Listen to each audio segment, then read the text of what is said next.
Hey everyone, welcome back to the show. I'm Jamie. And I'm Sophia. Thanks for tuning in. Today we're diving into a topic that's been buzzing lately: deleting social media. Oh yeah? I've got a lot to share about this one because I took the leap and deleted all my social media accounts a few months ago. You did? No warning or slow phase out, just gone? Yep. One day, I just hit delete. No backups, no I'll be back later posts. Just poof. Gone. Wow, bold move. So let's start with the big question. Why? Honestly, I got tired of feeling like my attention was constantly being pulled in 100 different directions. You know the feeling when you're scrolling, and an hour's gone, and you don't even remember what you've seen?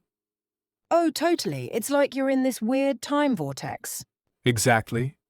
I realized I wasn't being present. I'd be watching a movie, but also checking Instagram.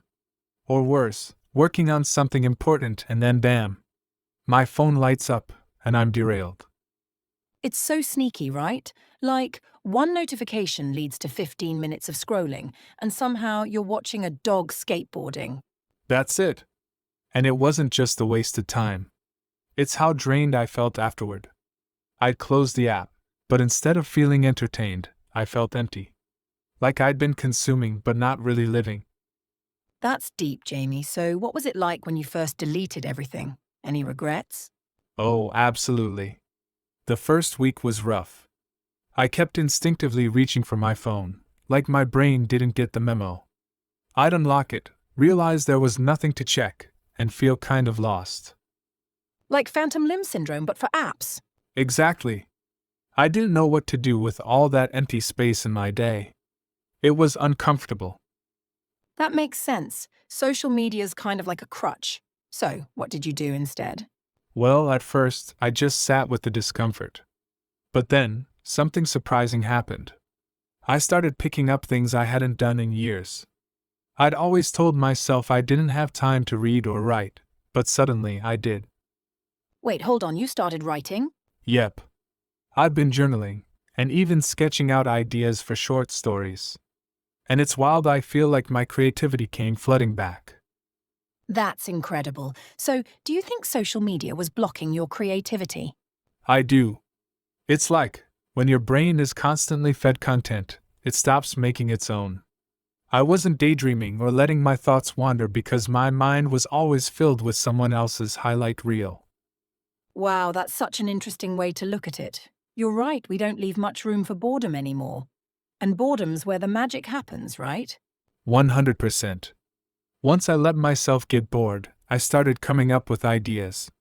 And not just creative ones, even practical stuff, like ways to organize my day better or new hobbies to try. Speaking of hobbies, what else have you picked up since the big delete? Gardening, believe it or not. I've got this little herb garden now. It's so satisfying to grow something with your own hands. Plus, cooking with fresh basil? Game changer. Whoa, Jamie, you're like a whole new person. So it's not just about ditching social media, it's about what you gain in return. Exactly. It's not just about quitting something. It's about creating space for things that actually add value to your life. That's a great point. But let's play devil's advocate for a second. Social media's not all bad, right? Like staying connected with friends or finding inspiration. Totally fair. I'm not saying it's evil. For me, though, the negatives outweighed the positives. And honestly, I still stay connected with close friends. We just text or call now. It feels more meaningful. I get that. So, do you think deleting social media is for everyone? Not necessarily. But I do think it's worth asking yourself some questions. Like, how often are you scrolling out of habit? How does it make you feel when you log off? And most importantly, what's it costing you? That last one's powerful. What's it costing you? Time, energy, peace of mind? Exactly. For me, it was costing creativity, productivity, and even my sense of self. I was too busy comparing my life to curated snapshots of other people's lives. Oh, the comparison trap, that's a big one. Huge. And let's not forget social media is designed to be addictive. Those apps want you to stay on as long as possible because your attention equals profit. That's so true. It's not just a harmless tool, it's a business model. Exactly. And once I saw it that way, it became easier to let go. I realized I wanted to own my time, not give it away to an algorithm. I love that. Own your time.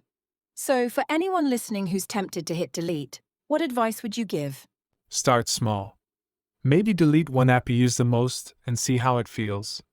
Or try a weekend detox. You don't have to go all in like I did. Baby steps. I like that. And if you're not ready to delete, maybe just set boundaries, like no social media after 8 p.m. Totally. The goal isn't perfection, it's progress.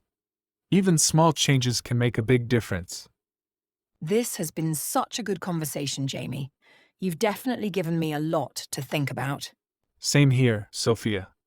It's all about finding what works for you and creating a life that feels fulfilling on your own terms. Absolutely. And for anyone listening, we'd love to hear your thoughts. Have you tried deleting social media? Or are you thinking about it? Let us know. Yes, share your stories. But maybe don't DM us about it. Or if you do, we'll just pretend we didn't see it. Thanks for hanging out with us, everyone. Until next time, take care of yourselves and your time. Bye for now.